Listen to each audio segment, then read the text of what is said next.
Termasuk kalau kemarin ada ribut-ribut soal catatan nasab saja, saya ingin sampaikan kepada semuanya di sini, sudah sekian lama, bertahun-tahun, berpuluh tahun, as-sawadul a'dzam min ulama'ina meyakini bahwa para habaib ini memang memiliki silsilah yang sambung kepada Rasulullah sallallahu alaihi wasallam.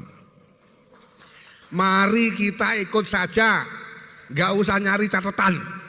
Nah, kalau yang nantang-nantang suruh bawa kitab yang ada pada zaman itu, pertanyaannya, kamu itu orang pintar apa orang bodoh? Berarti ngelencermu kurang adoh, ya? Ngelencermu, pelesirmu itu kurang jauh. Apa tidak tahu situasi pada abad ke-5 ke-6 itu? Bahkan Kiai Miftahul Akhyar mengatakan dan mengakui bahwasanya Ba'alwi itu tidak ada catatan kitab sezaman. Alasannya karena zaman itu adalah zaman perang. Benarkah demikian? Mari kita simak penjelasan Kiai Alawi Nurul Alam berikut ini. Itu sudah mulai diriwayatkan oleh ulama-ulama yang hidup sejaman dengan mereka. Jadi posisi mereka yang meriwayatkan ini adalah sebagai saksi hidup. Ini kan katanya keluarga bangsawan, keluarga kerajaan. Terus yang ini saksi kelahiran seorang Ahmad bin Isa dan Ubaidillah bin Ahmad bin Isa. Mana saksinya? Nggak ada lagi. Nabi Muhammad ada saksinya, pamannya Abu Jahal. Betul, Kiai? Ya. Oke, saudara sekalian, ada video yang menarik dari Kiai Haji Alwi Nurul Alam, di mana beliau mengajukan dua pertanyaan yang sangat sulit yang harus dijawab oleh Kiai Haji Miftahul Akhyar, Rais Am PBNU dan Ketum PBNU, yaitu Gus Yahya.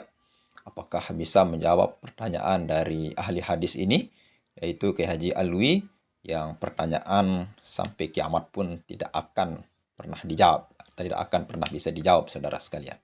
Apa pertanyaannya? Mari kita sama-sama simak video berikut, tentunya setelah intro sebagai berikut.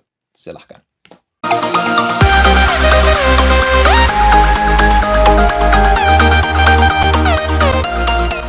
Butuh perawi, butuh rijalul hadisnya.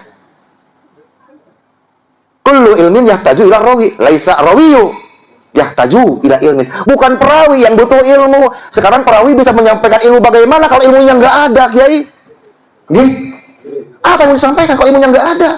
Jadi perawi memegang peranan penting, sentral untuk menyampaikan ilmu pengetahuan. Wa kullu tarihin yahtaju ila rawi, dan setiap tarikh sejarah riwayat butuh perawi.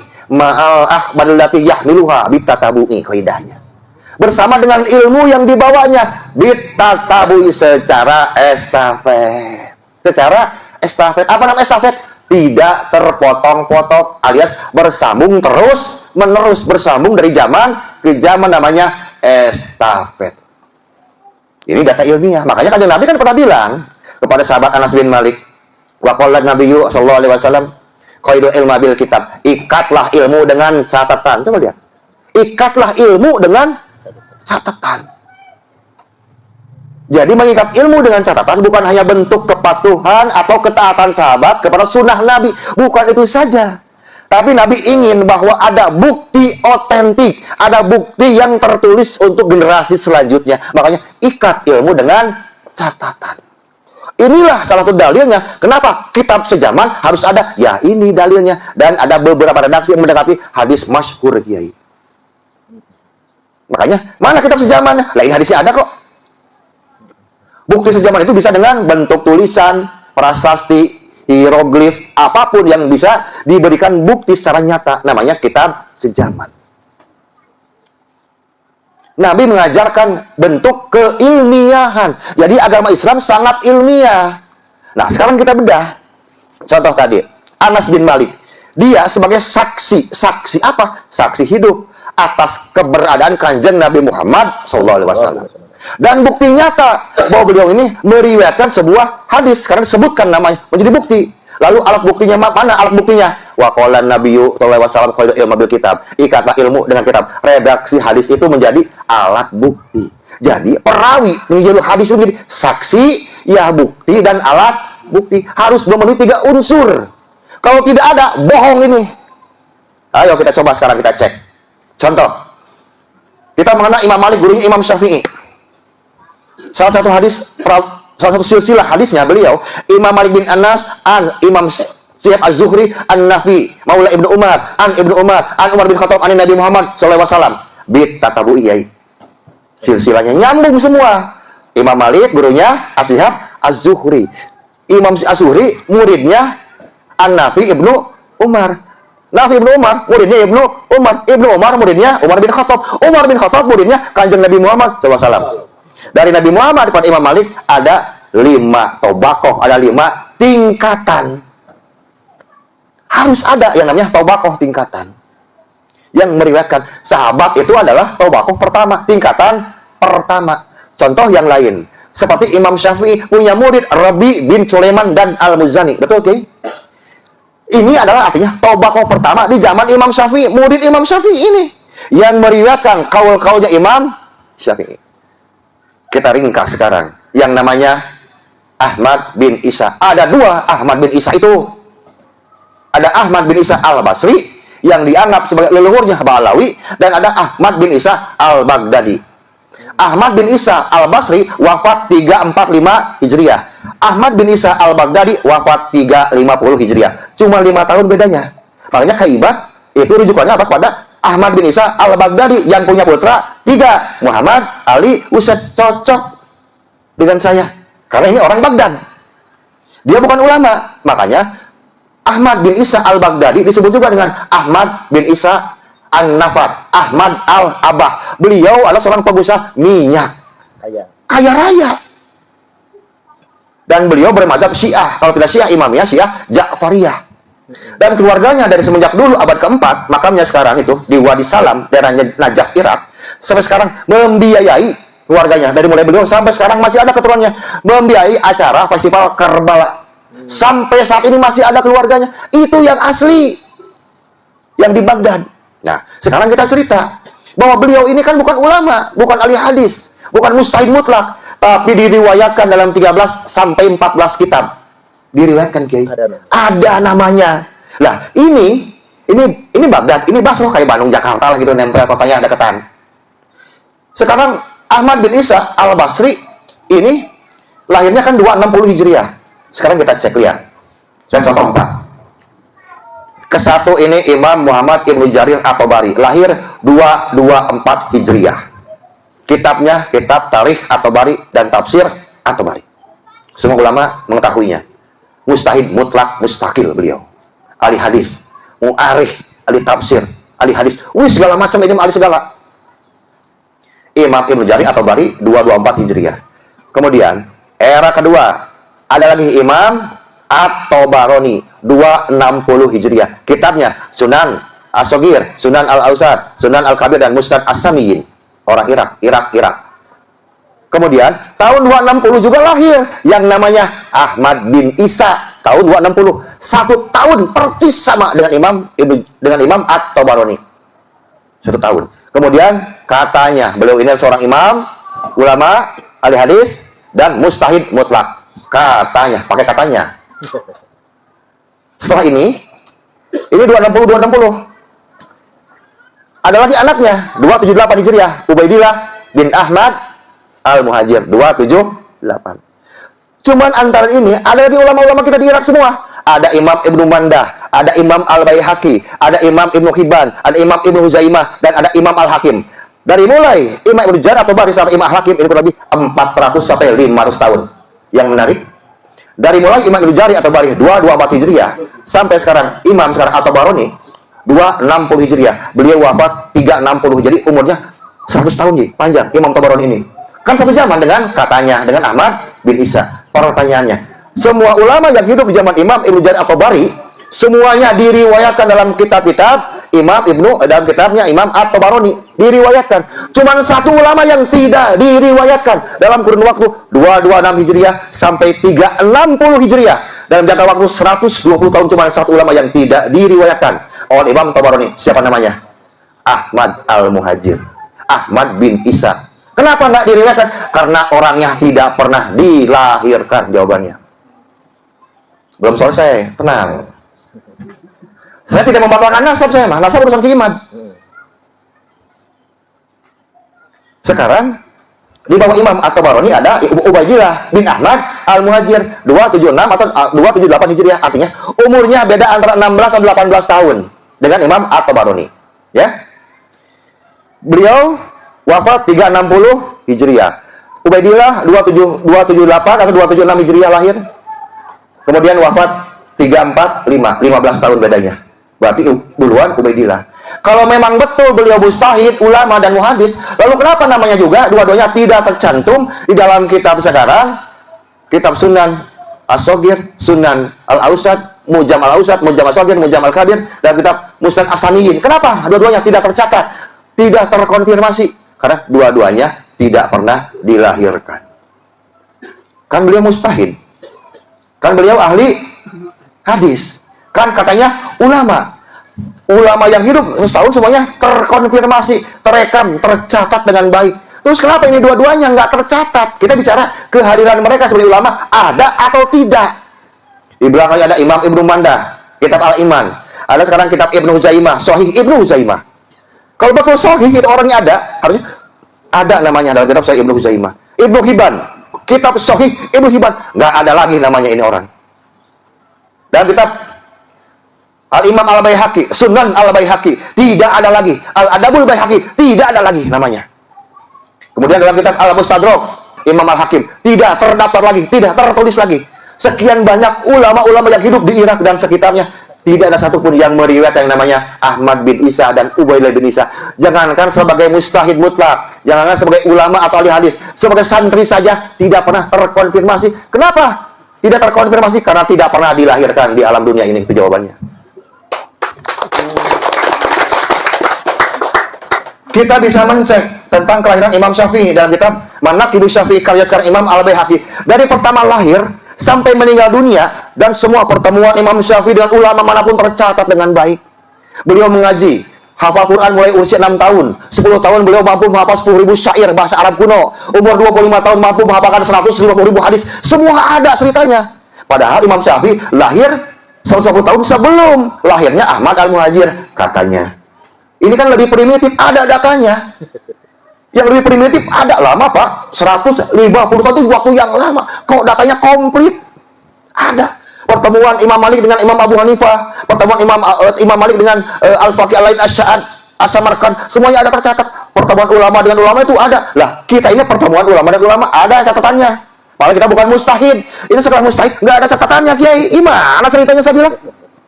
Ngeyel bener. Jadi betul-betul orang mawujud teu aya. Betul-betul nggak ada. Betul-betul gaib kubro ini mah. Saya bicara tentang data. Kalau ada, ya mana datanya saya bilang. Coba. Katanya nanti orang bilang, ya kan yang tidak tercatat kan belum tentu tidak ada. Yang kita obrolin ini kan seorang ulama besar, seorang ahli hadis, seorang mujtahid mutlak. Yang kita omongin ini kan bukan tukang rambutan, bukan tukang roti, bukan tukang bawa rumput, bukan. Kalau mereka nggak tercatat ya wajar. Ini seorang ulama besar, diglorifikasinya, diangkat, disanjung, diberikan gelar luar biasa dalam keislaman, mujtahid mutlak. Dan dalam sejarah Islam, saya pernah mengecek itu. Kalau sekarang mujtahid mutlak bilang misalnya gini, qala Imam Syafi'i. Yang saya cek aja itu baru 1.600. Qala Imam Syafi'i 1.600. Imam Malik, Abu Hanifah kurang lebih 1.000 dan 1.200 Kiai. Makanya aneh. Oh, ada sekelas mujtahid nggak pernah berfatwa. Dia ngajarnya di mana? Di mana sih ngajarnya? Kolam. Kita pengen dengar. Qala Imam Ahmad bin Isa. Kan enak ya dengarnya. Ini nggak ada satupun. Atau qala dari anaknya Imam Ubaidillah bin Ahmad bin Isa. Qala. Ya mana kolanya saya bilang? Yang ada kolak pisang dan Coca-Cola nanti. Tuh kata Mbah Jarno. Kita bukan ajaran kebencian, enggak. Kita hanya ingin berbicara berdasarkan saksi, bukti, dan alat bukti. Ya mana, saya bilang.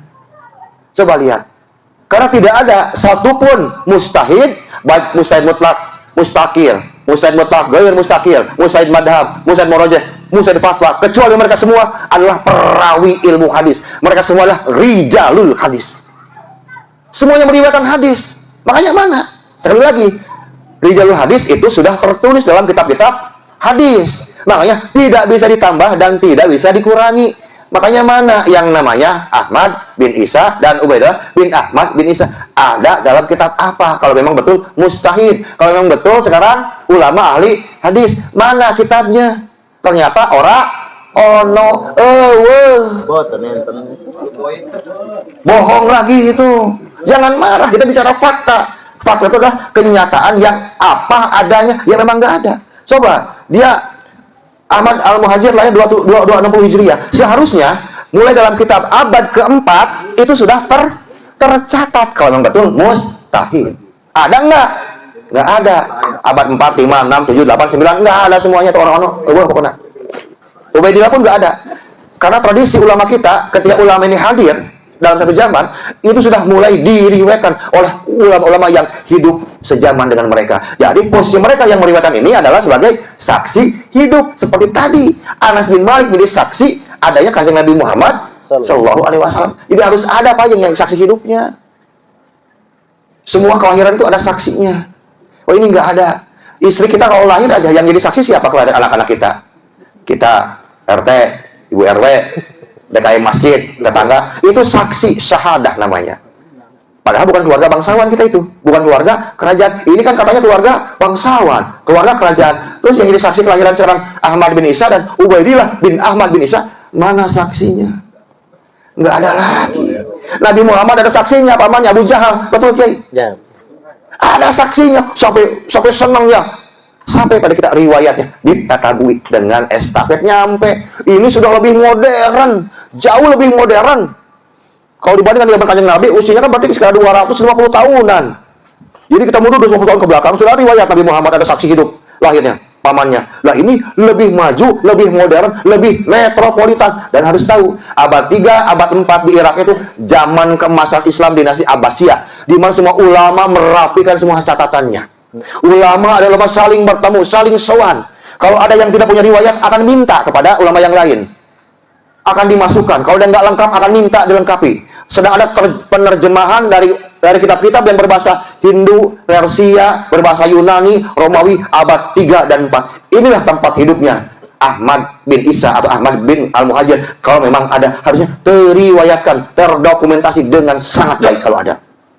Kenapa? Semua ulama abad 3 dicatat dalam kitab-kitab ulama abad keempat. Ulama-ulama hidup abad keempat semuanya dicatat dalam kitab-kitab ulama abad kelima dan seterusnya. Termasuk masalah nasab yang saya ketahui dari risetnya Kiman dan kawan-kawan, bahwa Ahmad bin Isa al-Baghdadi yang punya anak Muhammad Ali Husain itu diriwayatkan dalam kurang lebih 42 kitab Kiai. Bukan 4 kitab, 42 kitab, dan semuanya nyatanya sama, cuma 3. Muhammad Ali Husain. Abad ketiga di sini sampai abad 9 semuanya 3 sepakat ijma bizamani, sudah sepakat semua zaman, fikul zaman sudah sepakat. Tiba-tiba tahun 985 muncul Ali As-Sakron mengisbat lewat mimpi anak-anaknya Ahmad, itu ada 4 dengan Ubaidillah. Pertanyaan saya kan sederhana, ini abad 9 mengatakan anak Ahmad itu 3, Muhammad Ali Isa. Ini merujuk kepada kitab abad berapa? Abad ke-8. Kitab abad ke-8 mengatakan bahwa anaknya 3. Ini merujuk kepada kitab abad ke-berapa? Abad ke-7. Abad ke-7 kepada abad ke-6. 6 kepada ke-5. 5 ke-4. 4 ke-3. Semuanya sama. Cuman 3 anaknya. Muhammad Ali Husain. Makanya saya tanya, itu Ali As-Sakron mengatakan anaknya Ahmad bin Isa 4 itu merujuk kepada kitab yang mana? Jawabannya dapat mimpi. Kalau mimpi mah jawab sama mimpi lagi aja lah. Mimpi basah. Mimpi kok jadi hujah, saya bilang. Nah inilah salah satu kejahatan Ali As-Sakron abad 9 sampai abad 11. Waktu di Bali kan saya pernah bilang bahwa Ba'alawi ini secara keluarga, Ba'alawi ini berasal sekarang dari dinasti Fatimiyun. Dinasti Fatimiyun berasal dari dinasti sekarang Bani Lewi. Bani Lewi sekarang dari kerajaan dinasti Seba, kemudian dari dinasti Mu'in, kemudian dari kaum Samud, dari kaum Ad, dari Bani Iram, dari Al-Fasyad bin Saleh bin Sam bin Nuh. Jadi Ba'alawi ini anak cucunya keturunan dari Nabi Hud alaihissalam. Hanya ada lintas keturunan dari kaum Ad dan kaum Samud yang sampai sekarang belum bisa dibantah. Karena Nabi Muhammad nggak mungkin punya darah itu, Kiai. Makanya wajar kalau mereka sombong dan songong, pengen dilayanin, merasa paling besar. Ada dalam sejarahnya Bani Lewi itu kan anaknya Yakub. Dan memang dari 12 anaknya diberikanlah kewenangan otoritas keagamaan kepada Lewi. Makanya nggak aneh. Kenapa sekarang orang-orang Ba'alawi ini dalam urusan agama pengen paling besar, pengen paling hebat, pengen paling hebring, bahkan sampai pakai gelar imam besar, imam jumbo. Bung eleh itu nggak mau kalah itu. Jadi nggak salah kok kalau mereka ini memang punya gennya, gen Yahudi. Tapi kan banyak orang Yahudi soleh, jangan salah, nggak orang Yahudi brengsek semua, enggak. Contoh, di Israel itu kan banyak masjid. Orang-orang Muslim yang lahir sebagai Yahudi dan bermadhab Syafi'i. Menarik. Orang Yahudi, Muslim, madhab Syafi'i, ini bisa soleh. Ini soleh ini. Kenapa sekarang yang Ba'alawi di sini nggak bisa soleh? Padahal sama-sama turunan Yahudi. Nah ini makanya dibedain antara yang soleh dengan yang nggak soleh. Nah ini menariknya apa? Waktu saya di Surabaya saya bicara dengan Prof. Menem Ali. Prof, saya bilang, sepertinya penisbatan nama Arab Aribah dengan Arab Mustaribah sudah ratusan tahun terbalik, saya bilang. Profesor Menem Ali bilang, kok bisa gitu Yai? Ini hasil riset saya, Prof. Tapi kalau saya salah, tolong dibenarkan. Saya katakan begini, Nabi Ibrahim alaihissalam dalam manuskrip klasik dan tua dikatakan berasal dari suku Muzarab, Muzaribe, Ya'rib, Ya'rub. Apa akar katanya? Arab dan Aribe. Dan memang Nabi Ibrahim adalah leluhurnya Arab kuno. Karena bangsa Arab kuno ada 4, yaitu Arab Sumeria, Arab Akadia, Arab Syria, dan Arab Babilonia. Dan Nabi Ibrahim termasuk suku Arab Babilonia. Suku Arab Babilonia ada 2, Arab Babilonia Abrahamik, artinya keturunan sekarang Nabi Ibrahim, dan ada Arab Babilonia non-Abrahamik. Dari Arab Babilonia Abrahamik ada 3, dibagi 3. Ada Ismailiyah, Yakubiyah, dan Madianiyah, yaitu suku Nabi Su'aib yang sudah musnah, Yai. Mereka semua berarti suku Arab. Baik Nabi Ismail dan Nabi Ishak jelas-jelas suku Arab murni, yaitu Arab Aribah, bukan Arab Musta'ribah. Kenapa? Berdasarkan ilmu pengetahuan zaman sekarang, biologi modern, ternyata bahwa haplogrup J hanya dimiliki oleh suku bangsa Arab yang 4 tadi, Kiai. Artinya sudah terbalik. Jadi Bani Ismail adalah Arab Aribah, bukan Arab Musta'ribah. Arab Musta'ribah artinya Arab yang di Arab-Arabkan. Ratusan tahun dalam kitab-kitab sejarah terbalik. Makanya orang-orang Ba'alawi, orang-orang Yaman, mereka mengisbat diri mereka adalah Arab Aribah, Arab murni, padahal Arab Musta'ribah. Mereka tidak masuk dalam suku golongan bangsa Arab yang 4, nggak ada satupun. Kenapa? Karena dari Abir punya anaknya 3, Falih, Samud, dan Yoktan atau Tohtan. Dari Falih turun kepada Nabi Ibrahim alaihissalam, Kiai. Terus ke bawah kabar kanjeng Nabi Muhammad SAW. Dari sekarang Samud dan Yoktan ini mereka beranak pinak mulai tahun 2200 sebelum Masehi. Ingat, 2000 sebelum Masehi di mana? Di Yaman beranak pinaknya di sana. Dan anak Yoktan itu ada 12. Salah satunya namanya Amir bin Kohtan yang masyhur dengan sebutan Hadromaut. Itu julukan buat anaknya yang namanya Amir bin Kohtan. Kenapa ada julukan Hadromaut?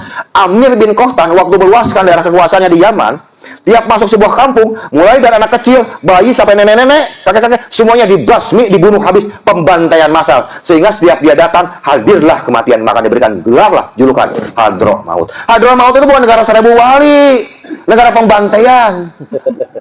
Ini sejarah sudah dibolak-balik lagi itu kita ini. Nggak ada ceritanya, apalagi Tarim, negara 1000 wali. Wali dari mana? Aneh, kok ada sekarang wali yang berdoa di Tarim, Tarimnya tetap gersang, tetap miskin, perang yang tidak berhenti antara satu kelompok dengan kelompok yang lain, satu kampung dengan kampung yang nggak pernah berhenti dari dulu sampai sekarang. Katanya negeri 1000 wali, kok bisa-bisanya ada wali yang berdoa sama Allah 1000 jumlahnya, nggak dijabah, kan aneh. Muhibinnya goblok aja. Oh, tuh. Coba. Jangan diperjelas tahu. Ya, jangan terlalu jelas, Pak. Jangan, maksudnya, ya kita nggak perlu menghina mereka karena mereka sudah terhina gitu, saudara. Kita bicara data. Nggak setuju? Silahkan bantah saya dengan data. Jangan pakai narasi dan fitnah. Kalau sekolah bicara data, bicara fakta, dibantah dengan narasi dan fitnah. Artinya mereka memang orang-orang yang tidak menghargai ilmu pengetahuan. Coba sekarang kalau orang mengatakan, ya ayyuhallazina amanu in ja'akum fasikun bi nabin fatabayyanu an tusibu biqauman bijalatin fatusbihu alama fa antum nadimin. Hei orang-orang yang beriman, apabila datang oleh kamu siapa? Orang-orang fasik membawa sebuah berita. Apa perintah Allah? Bi nabin fatabayyanu, pakai waw dan alif munazzamah. Bukan cek dan dicek. tapi riset atau penelitian secara terus-menerus. Jadi untuk mengetahui sekarang berita yang dibawain oleh orang fasik atau tidaknya dengan cara apa? Cuman satu jawabannya, Kiai, riset dan penelitian. Baru kita tahu ini fasik atau enggak dalam berita yang dibawanya dengan cara apa? Riset atau penelitian. Kalau tanpa riset dan penelitian, Allah justru khawatir kamu akan membina sebuah kaum bijahalatin atas kebodohan kamu. Jadi orang yang pintar itu dalam Islam orang yang melakukan riset dan penelitian, bukan pakai zon. Makanya agama Islam adalah agama ilmiah. Coba kita perhatikan di Eropa, jutaan orang masuk Islam. Kenapa? Buat mereka Islam adalah agama yang paling logis, agama yang paling ilmiah. Ini orang-orang Nasrani Pak bilangnya, orang-orang non Muslim. Islam adalah ajaran dan agama yang paling logis, masuk akal, agama yang paling ilmiah. Kita orang Islam sendiri nggak mau belajar ilmiah, malah pakai zon. Wih, ngaco ini bener. Wih, ini kiai-kiai kita mah nggak ada urusan. Kiai mau punya murid 10.000, kalau salah masalah aja udah. Memangnya mereka nabi bisa benar semua? Mungkin dalam bab yang lain mereka benar. Kita khidmat, kita tadiman, buat takdiman. Tapi urusan ini nggak bisa pakai zon, Kiai. Nasab ini ilmu pasti, karena ada urusan dengan hak waris, urusan dengan warisan. Betul, Kiai? Ilmu pasti nasab itu, ilmu matematika. Pohon aja punya DNA, jangan manusia. Pohon punya DNA. Kalau pohon salak, DNA-nya salak, buahnya pasti salak. Nggak mungkin semangka keluar, Pak. Mustahil. Pohon mangga ya DNA-nya ya mangga, kelapa ya kelapa. Nggak ada Pak sekarang pohon kelapa kayak pohon toge segini tingginya, nggak ada. Yang segini itu namanya pohon toge, bukan pohon kelapa. Pohon kelapa DNA-nya kelapa, buahnya pasti kelapa. Nggak mungkin toge. Ini orang ngaku turunan Nabi, kelakuan kayak itu. Nggak mungkin dia punya DNA Nabi, nggak begitulah. Dajjal itu artinya pembohong. Saya itu sedang buat buku yang ketiga dan keempat. Insya Allah mungkin Januari lah kita cetak, itu lebih tajam lagi datanya. Jadi judulnya ya sopan-sopan aja, judulnya mah konspirasi Dajjal dan kesesatan Ba'lawi di Nusantara. Kan sopan sama judulnya tuh. Karena ini kita bukti sudah masuk dalam bab akidah, dan saya buktikan Ba'lawi serakidah bukan Ahlussunnah wal Jamaah, dan kita akan kutipan ambil dalam kitab-kitab primer mereka. Kita nggak pakai cerita kan kita mah. Kitab mereka kita pakai. Nih kitabnya dia bilang. Makanya jangan aneh. Kalau Bahar bin Smith bilang ada thariqatul alawiyah. Ini thariqatul alawiyah. Ya kitabnya memang begitu. Ada kasta, penisbatan pada kasta, merasa paling tinggi. Gimana ceritanya? Kan dalam sebuah riwayat yang masyhur, an Abi Nadrah radhiyallahu anhu wa qala Nabiyyu sallallahu alaihi wasallam fi khutbati fi ausatil tasyrik. Beliau berkhutbah di pertengahan hari tasyrik. Nabi Muhammad bilang begini, ya ayuhan nas, ala inna rabbakum wahid, ala inna abakum wahid. Wahai segenap manusia, kepada sahabat, sesungguhnya Tuhan kalian satu. Dan ingatlah, sesungguhnya leluhur kalian satu. La fadla li ajamin ala arabiyin. Tidak ada keunggulan antara orang-orang ajam atas orang Arab. Oke, saudara sekalian, itu tadi beberapa daripada penjelasan Kiai Alwi ya, saudara sekalian, yang memang notabene beliau bisa kita bilang ahli di dalam ilmu rijalul hadis. Bagaimana kita secara arti bebasnya ilmu rijalul hadis itu, bagaimana kita melihat kualitas daripada orang yang meriwayatkan suatu kabar, atau dalam hal ini suatu hadis Nabi Muhammad SAW. Banyak hal yang beliau jelaskan tadi, saudara sekalian. Namun yang sangat penting menurut saya, saudara sekalian, yang kita bahas pada kali ini, yaitu kata beliau itu pentingnya daripada kitab sezaman itu, seperti kata, kalau tidak salah kata Ali Karamallahu Wajhah ya, yaitu qayyidul ilmi bis-swaid, yaitu ikatlah ilmu itu dengan tinta dan pena. Jadi kalau ada yang mengatakan kitab sezaman itu tidak perlu di dalam menetapkan nasab seseorang, saudara sekalian, karena ini sangat penting, saudara sekalian. Justru kitab zaman itu adalah bukti yang paling utama, syarat yang paling utama kita mengetahui atau mengkonfirmasi orang itu memang benar-benar ada, saudara sekalian. Yaitu mulai dari Imam Syafi'i, imam yang 4 mazhab inilah. Kalau kita lihat ada kitab zamannya, ada bukti hidupnya. Tapi kalau kita lihat yang dikatakan mujtahid mutlak, seorang ulama besar, saudara sekalian, yaitu Ahmad bin Isa, yang apalagi Ubaidillah, yang dikatakan ulama besar juga sampai sekarang. Kelan Ba'alwi, Robitoh Alawiyah tidak mampu untuk melakukan itu. Nah, terkait dengan hal itu, ada dua pertanyaan besar, saudara sekalian, yang dilontarkan oleh Kiai Alwi tadi. Yang ini mungkin ditujukan sindiran kepada romo kita, yaitu Kiai Haji Miftahul Akhyar. Yaitu di mana beliau menanyakan dua pertanyaan yang harus dijawab. Mungkin bisa dijawab oleh sebuah video melalui channel TPNU resminya ya saudara sekalian. Siapa-siapa Ki Haji Miftahul Akhyar ataupun Gus Yahya. Tapi bukan dijawab dengan sebuah framing atau narasi saudara sekalian. Silahkan data yang sudah disampaikan oleh Ki Haji Alwi tadi itu dibantah dengan data yang serupa saudara sekalian. Apa pertanyaannya saudara sekalian? Ahmad bin Isa dan Ubaidillah, seorang ulama besar, mujtahid besar pada masanya saudara sekalian. Tapi kenapa tidak ada satupun orang meriwayatkan suatu perkataan dari ulama ini saudara sekalian? Tidak ada kitab zamannya tentang kehidupan mereka. Sedangkan ulama-ulama yang lebih dahulu ada saudara sekalian. Itu ada. Tapi kenapa sosok yang ini tidak ada? Sosok dua yang ini tidak ada. Ahmad bin Isa Al-Abah dan Ubaidillah. Yang memang notabene sebagai leluhur kebanggaan para klan Ba'alwi saudara sekalian. Itu pertanyaan pertama. Pertanyaan kedua saudara sekalian, itu yang Ali Asyakron itu mengisbat Ubaidillah, anaknya Ahmad bin Isa, rujukan kitabnya dari mana saudara sekalian? Jadi kan yang kita ketahui, rujukan kitab-kitab nasab yang mengatakan bahwa anak Ahmad bin Isa itu ada 3 saudara sekalian, itu banyak. Dari abad ke abad sampai rujukannya yang pertama atau kitab yang paling tua itu adalah Syajaratul Mubarakah. Artinya dari zaman ke zaman. Itulah maksud dari Ki Haji Aminuddin, kitab sezaman. Tidak bertentangan, selalu nyambung dengan kitab yang lebih tua darinya.